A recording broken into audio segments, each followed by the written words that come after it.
Hey everybody, I'm Lori Rudiman. Welcome to Corporate Drinker, a punk rock HR production. In each episode, Corporate Drinker explores the intricate ties between work culture and alcohol. Now, there's no judgment here. The podcast tells stories of regular people like you and me who may have complicated relationships with drinking. I'll talk to leadership gurus, therapists, addiction specialists, and even HR and marketing professionals who have hot takes on how and why alcohol and work have become so interconnected. And of course, I'll speak to brilliant people with big ideas on cultivating genuine cultures of inclusion and belonging so leaders and employees can enhance their work environment and reduce unnecessary conflict with or without alcohol. My guest today is Cheryl Merriwether Brown. Cheryl has a wealth of lived experience with addiction and recovery. She's used this information to become a key influencer, regularly speaking on topics such as workplace wellness and the sober, curious movement. Professionally, Cheryl serves as the Vice President and Executive Director at the International Center for Addiction and Recovery Education, where she brings her vast experience in corporate HR management, addiction recovery awareness, and adult education to that position. Today, Cheryl and I dive deep into substance misuse in the workplace. We talk about the pivotal role that lay people, particularly corporate professionals, can play in spotting addiction. And we talk about how people like you and me can contribute to recovery efforts in the workplace. Cheryl's work is really rooted in the world of human resources, but it applies to all facets of the corporate world. I was so pleased that she joined me, so why don't you sit back and enjoy this chat with Cheryl Merriwether Brown on this week's Corporate Drinker.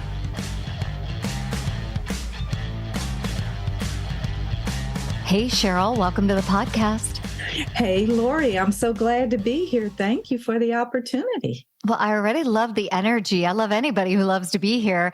Why don't you kick us off by just giving us some insight into who you are and what you're all about? Awesome. And I'll be glad to do that. So, of course, everyone has a story.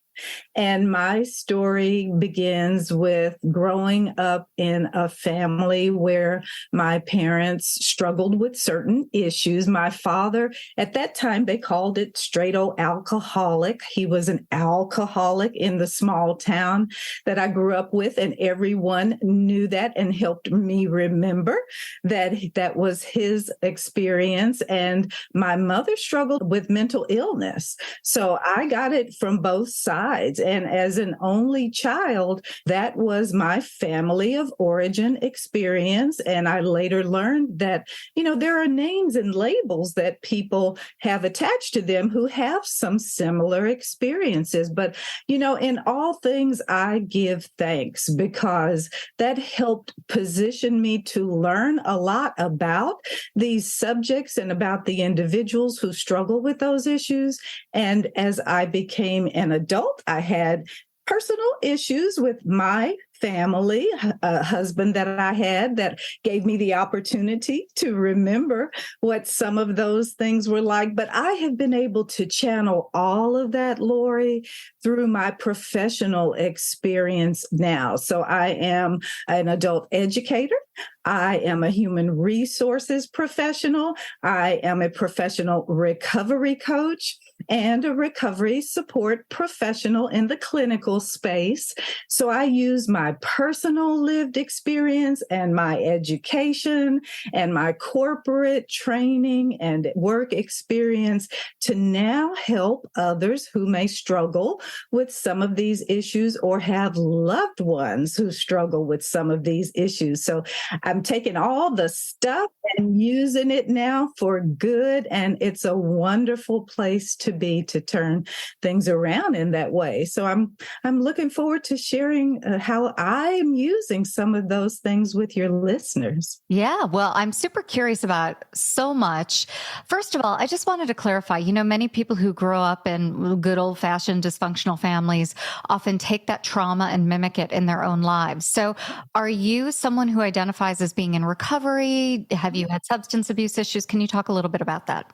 Well, I never had a personal substance use disorder or other addictive behaviors in my life, except that I made it my mission to fix it all. So, in learning about these things, I learned that I am in recovery as a codependent.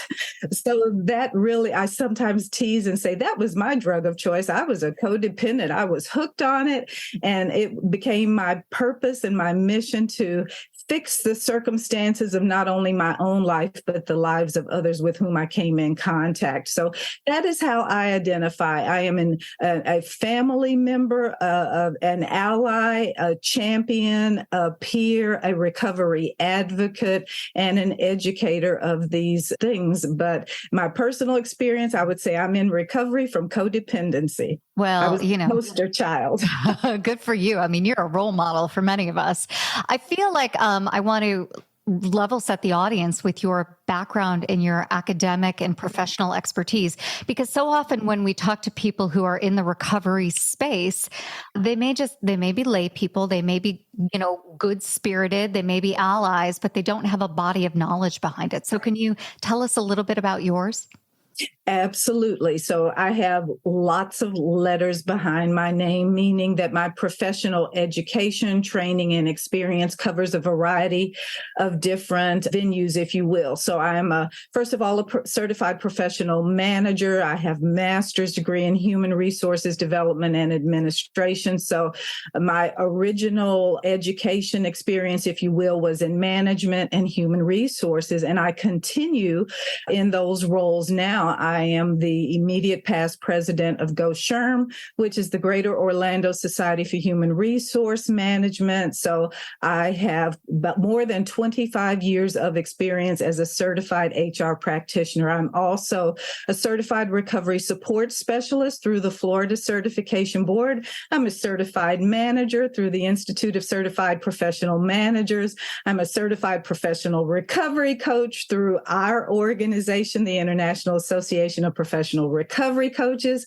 all of that. But you know what? I also recently have started adding to my list of letters is ACOA. And when I say that in presentations, people look puzzled. They don't know what ACOA is.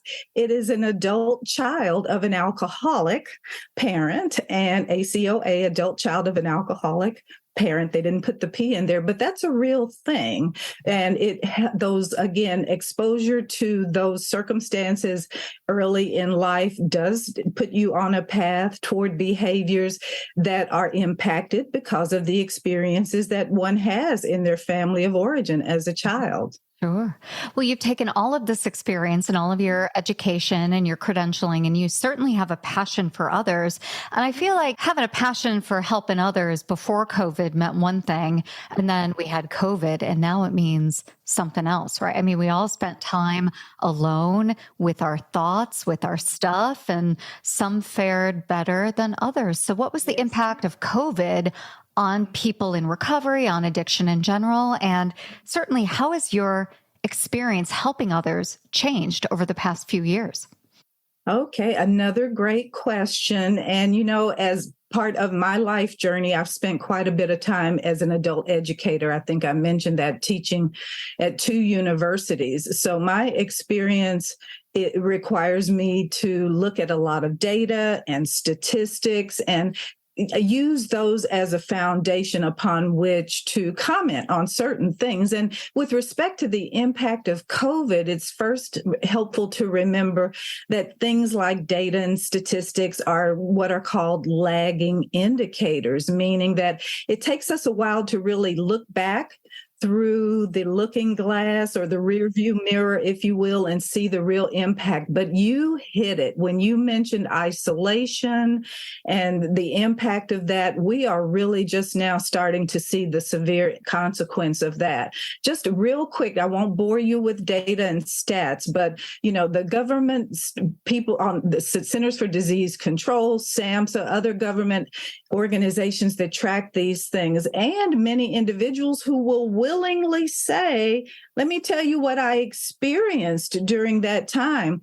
the data basically says about 1 in 4 of the employees who were working remotely were diagnosed with a mental health disorder. Now, I mentioned that because about 50% of individuals who struggle with mental health also identify as struggling with substance use disorder or addiction. And so whether you're struggling with unhealthy coping as a mental health behavior, or you're starting with unhealthy coping from substances, they sort of meet in the middle, and the numbers are astronomical. There are, somewhere in the neighborhood of 46 million people in our country that meet the clinical definition of substance use disorder.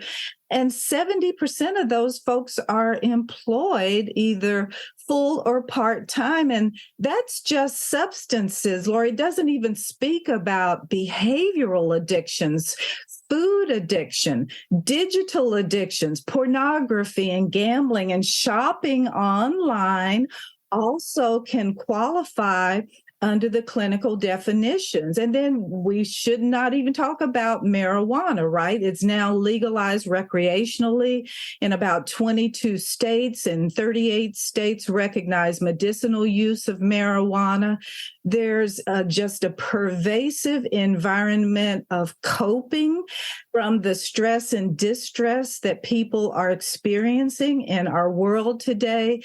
And they're navigating those things the best way they can, which is why our being here today to have an opportunity to share with people some alternatives and things that are more healthy that will really, I believe, help make a difference. So, and with respect to what it's doing for me, the silver lining, I tell people, as devastating and destructive as COVID has been, it really has created the opportunity where people now want to reach out and ask for help in the workplace relating to these topics. Traditionally, HR practitioners engaged, if they could or were required to by law, with pre-employment drug screening. That's largely gone away now. And beyond that, they would engage when there was a critical incident in the workplace with respect to someone crashed a forklift or, did something inappropriate at an event. But now we're saying we really need to look at this proactively and through a prevention lens. And how can we support our workforce with the resources, the tools, the knowledge, the information that they need to facilitate their overall health and well-being. So that is the big shift from reactive to proactive, from just a focus on treatment to now a focus on awareness and prevention. And that's the space that I'm really trying to navigate now. And you're helping me do that today. Well, I'm grateful you're here. You had mentioned that data is often a lagging indicator. And for me, good old fashioned, old school alcoholism, drug addiction, substance use disorder, addiction. For me, I have always viewed that as a lagging indicator of trauma as well. But there are so many words that we use to talk about these coping mechanisms for trauma. So I just wonder if you could quickly tease out the difference between problematic use and misuse, actual substance use disorder, and the word addiction. Are these words the same and we just intermingle them? Like, what do these words mean? This is William Tincup. And I'd like to talk to you a little bit about Indeed FutureWorks. Ryan and I attended the conference last year, and we created a limited series for Indeed where we talked to their customers. Great stories around TA and how they use Indeed to the max. So check it out. It's just Indeed FutureWorks 2024. You could search for it wherever you get your podcasts. Thanks. We are in a season of change, and language has never been more important.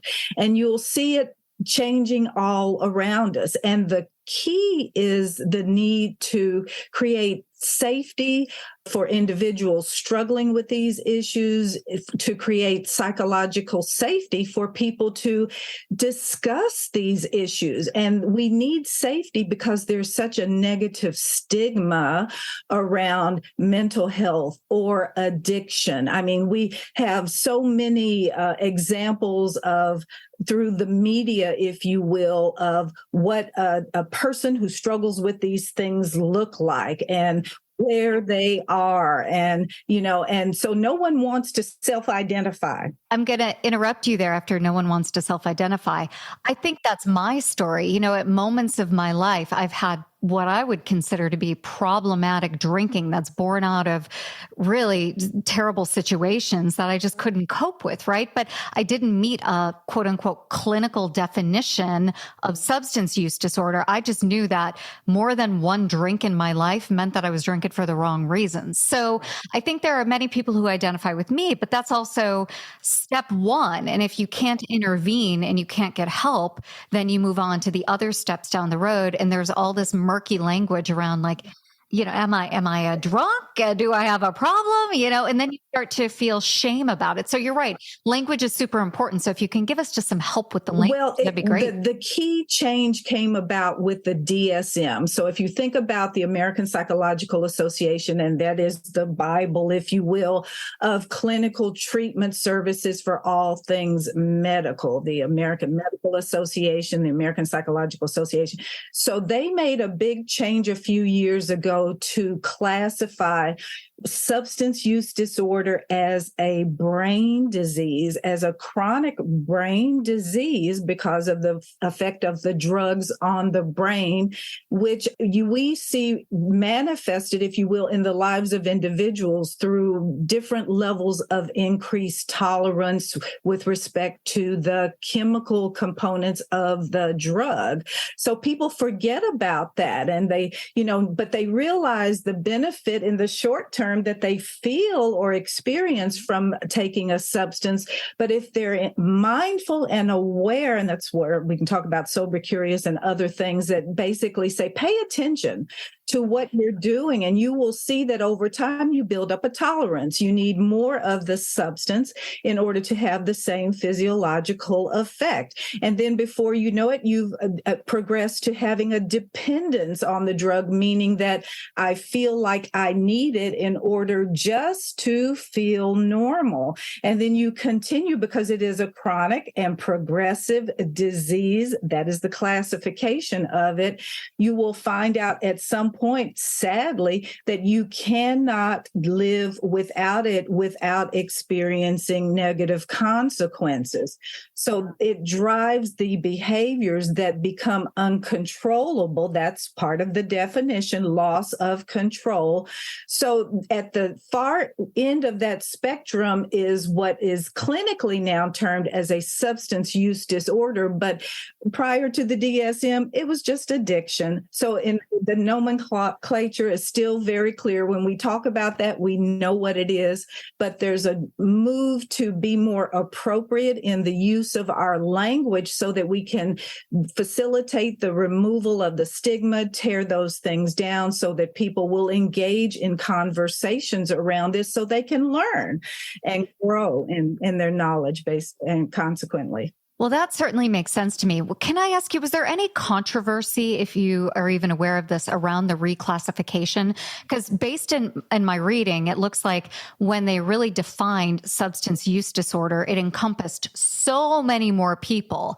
And suddenly we medicalized and categorized people who normally would have just identified as like overindulging and over-imbibing, right? Like me, circa 2019, right? So I wonder if you can talk a little bit about that controversy, because I don't think people are necessarily sold that they have a substance use disorder. Exactly. There was, earlier. is, and I believe will forever be controversy around the definitions between what the medical establishment says and what individuals who have lived experience have, and everyone in between.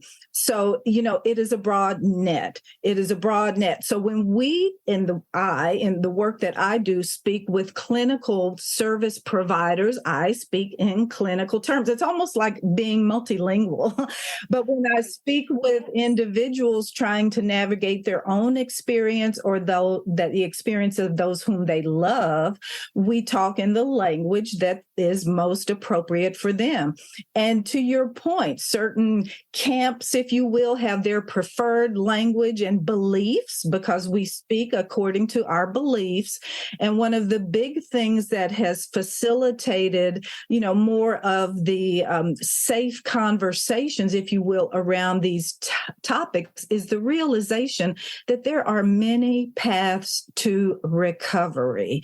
So if we can realize that everyone is on a journey, and in the clinical world, they call that a continuum of care, right? We go from prevention and awareness to intervention to treatment and then maintenance, if you will, and recovery. So there's that language, but then in the language of others, we talk about health and wellness and the dimensions of health and being mindful and intentional around your choices and consequences. So that is why education is so important for us to help bridge those gaps and bring people together so that we can learn from one another with the intention of creating, again, overall well-being for individuals, for our loved ones, our families, our communities, and our workplaces. That's what this is all about.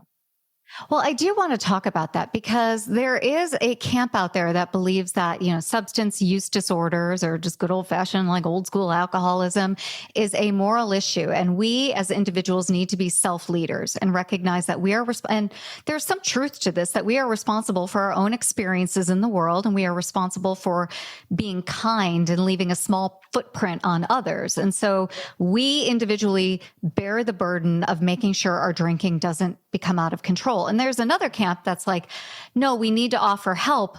But also some people think it's not a company's responsibility and a company can't solve society's problems. So I wonder if you have a reaction to all of that. I mean, these are different things I'm hearing as I do my research.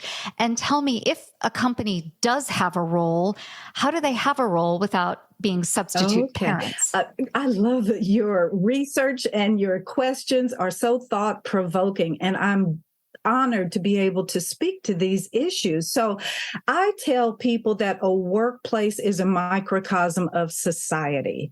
And of course, in the workplace, we speak a workplace language, right? We talk about performance and we talk about key performance indicators and the bottom line and those things that impact and reflect our ability to fulfill our mission and our vision. So that is a given, that is the primary purpose of the organization. But how do we do those things? We do those in partnership with the talent that we seek to attract and retain and engage in the workplace. So the human capital is really the most valuable asset that the company owns.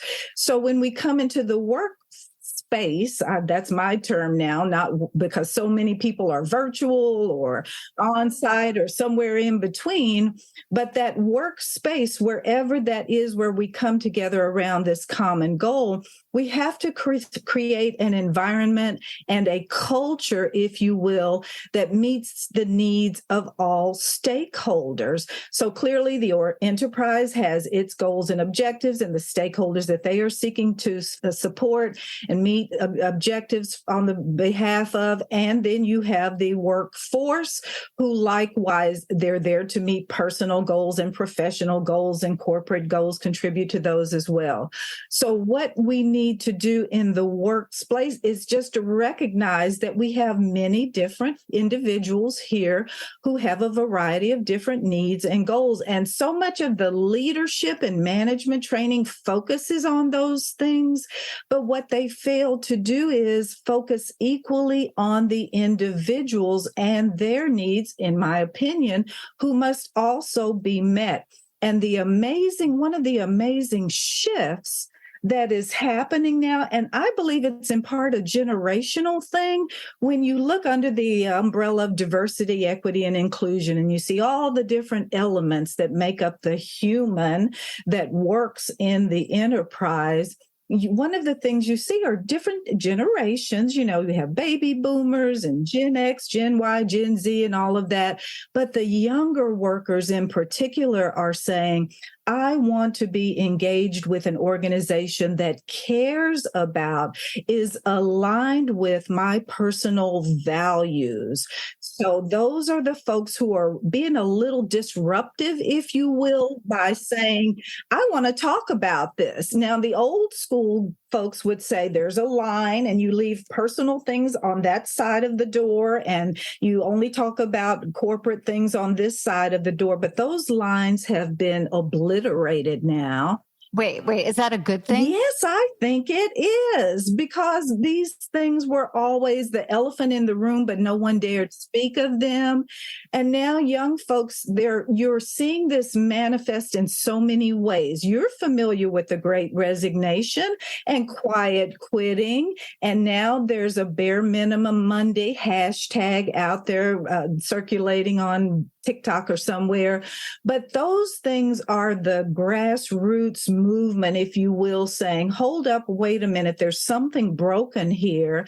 And I don't want to continue the madness. On a personal level, I need to do some things that are aligned with my personal beliefs and values and goals. And part of that is concern for my mental and behavioral health. Let's talk about it. And that is a huge shift that's disrupting the workspace, if you will. And I think it's a wonderful change. I can't wait to see where it leads.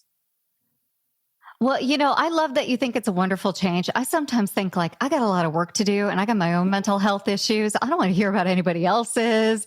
I've got family of origin trauma. It just, you do you fix you. And I think companies have felt that way for a very long time and have said, we're providing you these amazing benefits, right? Access to mental health care, EAP. And yet many of these benefits historically have been underutilized. So I just wonder if there are practical and cohesive things that organizations can do. And haven't they done some of this already?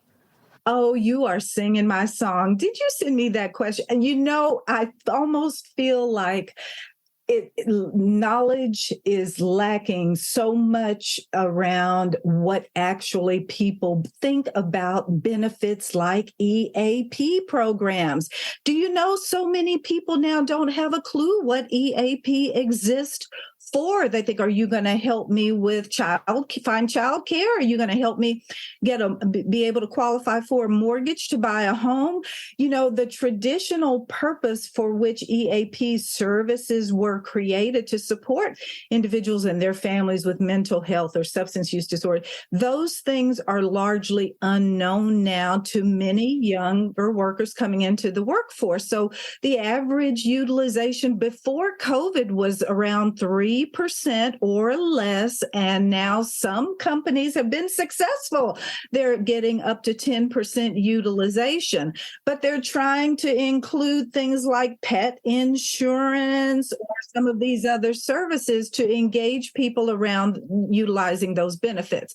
So the answer to the question, in my opinion, is to try a different approach. Desperate times calls for new innovations and new solutions. And here's the other thing, and I'll just share this briefly. I think you would agree with me that most employees are not comfortable going to to human resource practitioners or even their managers or supervisors to talk about these issues of mental health and substance use disorder. They're just not, there's the stigma that we've already spoken of. There's fear, and there's just a lot of, here's a key word for you, misinformation around these topics. So they would rather talk to a robot. And there's a fabulous Mental Health America study that says somewhere in the neighborhood of 70% of employees would rather talk to a robot than they would to their employer about these issues. Wait, about just anything. Come on, let's be honest. No, well, true. But so we have to try something new. And that's why what we're seeing in the workplace now is a move toward the establishment of groups within the organization where individuals can reach out and connect with peers, people of similar interest. And you will see these in the form of affinity groups that are now being formed in the organizations under the DE&I umbrella, where an individual, because those are company sponsored, Lori, but they're also employee led. So the company sanctions the formation of groups for all types of things, Habitat for Humanity, the breast cancer walk.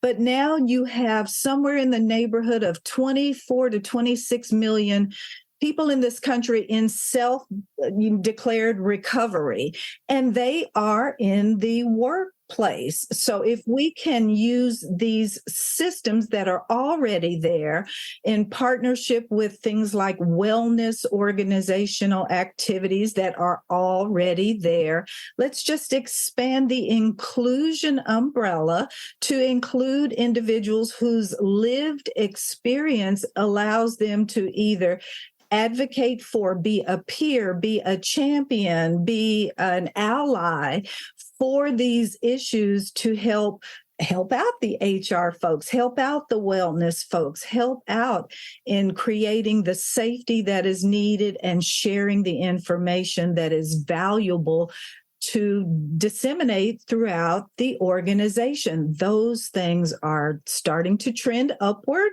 and it's very exciting to see the change that those things bring about in the culture of the workplace, number one, but in the lives of individual employees, number two. Life is too short not to work on solving cool problems with interesting people, and recruiting allows us to do both. I'm Brando, host of the Rebel TA podcast, a show where we share stories with people and talent leaders who are on a mission to empower the candidate-employer relationship in the future of work.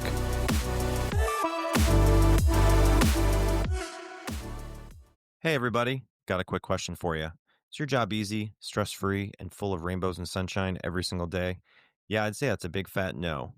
Hi, I'm David Noe, host of Speakeasy HR, presented by Payroll Partners, and proud to be part of the Work-Defined community. Take a step down into my Speakeasy live on LinkedIn and YouTube, where we tackle HR and business challenges through raw, uncut, unfiltered conversations. This is HR like you've never heard it before. Bold, real, and full of practical takeaways. Real guests, bold insights, authentic conversations that drive change. Catch every episode on demand through your favorite podcast platform or all the content at speakeasyhr.com. Well, I love the idea of an ERG or an affinity group coming together. And I think, you mentioned before data is lagging. So I will be curious on the data that comes out as to whether or not these programs are effective at just improving the overall employee experience, improving morale, right? Making people feel like they've got some team cohesion going on, and also in retaining really great workers. Because I think so often, if you are sober or in recovery or just choose not to drink because your race, religion, national origin, you may find yourself boxed out of opportunities and leaving a company because there's nowhere for you to grow, because you're not at the happy hour. You're not at the after party at the conference. You're more involved in your church or your temple or your family than you are in like these fake bonding activities that are centered around alcohol. So I don't know if an affinity group or an ERG or EAP is going to help all of this. When are we going to know, Cheryl, if these are working? Anything, it takes time, but there are practitioners who are doctoral level who are actually working with companies who are gathering data. And they do it in part by first, as with any good systematic approach or evidence-based study, they come in the beginning and take an assessment of some sort that says, where's the organization now with respect to those measurements that you mentioned? Then they bring in solutions or activities or initiatives that fall under these umbrellas, some of which we're speaking of. And then they come back later and assess again and evaluate the effectiveness of those solutions. So there is work being done, but it really is only able to be quantified when you have willing, if you will, early adopters who are available and interested in doing the work to gather the data. Because other than that, it may be the flavor of the month. It's a feel-good thing, like, a pizza party because we met a specific goal. No, these activities and initiatives must be intentional. They must be strategic in nature. They must be designed and developed and delivered and maintained. HR people in particular are very good at measuring stuff. We measure absenteeism. We measure productivity and performance. And we know the utilization of our healthcare benefits. And we know the effect. We see we're measuring these different metrics, but are we going beyond that to say what is at the cause of these different things increasing?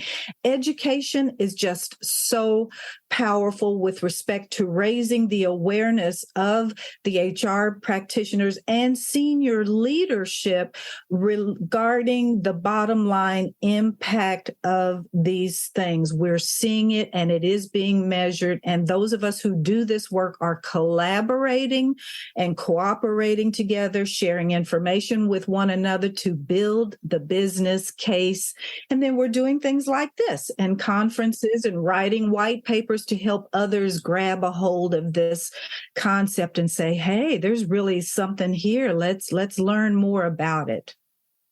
Well, I'm so glad you mentioned education, because part of what's driving me around this project is that I've worked with HR professionals who are like, you know what? I can't solve mental health issues. I can't solve, substance abuse disorders or substance use disorders. And you know what these people need? They need more Jesus.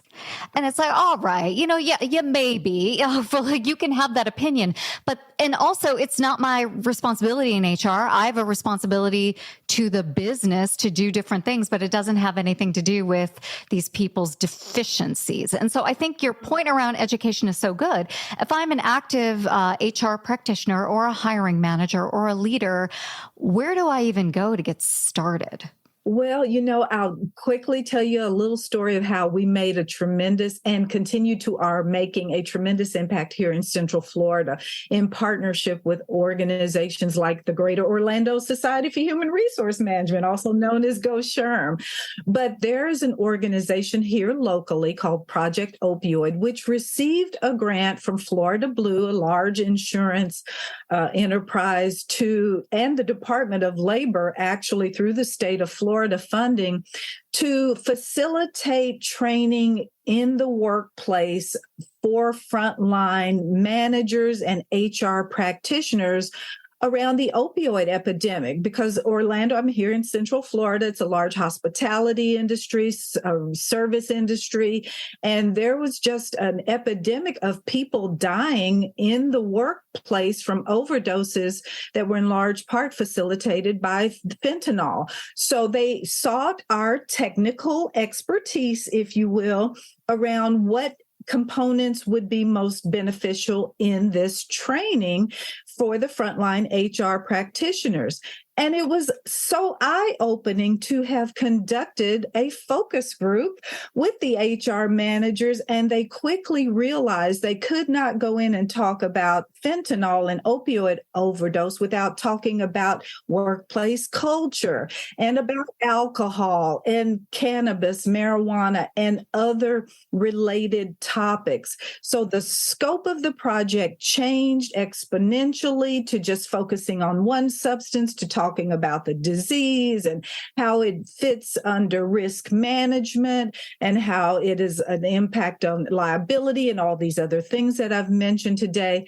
Well, the training really took off like wildfire, and it has now expanded beyond Central Florida, where we have trained or had more than 120 HR practitioners locally sign up for the training, go through the training. They come out of there being required to go have a conversation with people around these topics in the workplace. They're required to do a lunch and learn presentation using materials that we provide, but it's an education program led by a manager or HR practitioner, just to help people understand what this is and what is happening and how it affects us and why it matters. And they walk away with plans. They walk away with plans that are designed to implement things in the workplace, maybe recovery supportive, recovery friendly workplace. There's so many models out there also that are traveling across country that can be used. Well, I love the example of what you've just described. It's like this interagency partnership. And you've touched on the work that you're doing with an organization called iCare, but maybe this is a really good time as we start to wrap up the conversation to formally tell us about that work and tell us about the impact that you're having in workspaces and making a difference with people. Well, thank you. But iCare has been around for about 26 years. They were founded to train and certify people who worked in clinical addiction recovery support professions. So think counselors and therapists. So for, again, more than a quarter of a century, we've been training clinical practitioners, but they are not qualified or competent to talk about these issues because they've always been relegated, if you will, to the clinical team, right? Send them out to EAP. Those professionals are the ones that are authorized to speak about those issues. But particularly with the onset of COVID, we need all hands on deck. And that is what we are doing. We are training and certifying individuals from all spectrums. They can be health and safety. They can be wellness practitioners. They can be HR. They can be anyone who is either a peer, an ally, a champion, just wants to learn skills and tools for personal or professional development to get involved and go and save some lives. Because at the end of the day, that's what this is all about, isn't it? Well, that's exactly right. You know, I think it's also about inspiring others to take action and to, step into what they were destined to do in this world, step into being helpful. And I know that hearing you today, it's very inspiring. This work that you do is very important. And I know many of us haven't thought about how we as lay people could contribute, how we could grow our own education and be part of the solution. So thank you for sharing all of that today. And if people want to learn more about you, if they want to connect with you, give us all the good stuff. We're going to put it all in the show notes, but just tell us a little bit now how we can find you. Okay, well, you can find me on LinkedIn personally, Cheryl Brown Merriwether. And then if you want to learn more about the programs that we offer, the professional coaching programs, the certified facilitator and addiction awareness programs, icare-aware.org. It's as simple as that. ICARE-aware, AWARE.org. We are a 501c3 nonprofit educational institution, and we are very involved in looking for strategic partners at the corporate or enterprise level, but we want individuals to come who want to make that difference that you speak of. Oh, Cheryl, it was a real joy to connect with you today, even on such a difficult topic, but you really broadened my horizon, broadened my perspective, and I know our community of listeners out there will feel the same way. Thanks again for being a guest. The Corporate Drinker Podcast is a special series brought to you by Punk Rock HR. If you like what you heard, head on over to your favorite streaming platform and leave a 5-star rating and a review. You can also head on over to punkrockthr.com for news, information, show notes, and all the good stuff related to Corporate Drinker. This episode was expertly produced and edited by my friends at Emerald City Productions, with special help from Danny and Michael. That's it for today's show. Thank you for joining us. We'll catch you next time on the Corporate Drinker Podcast.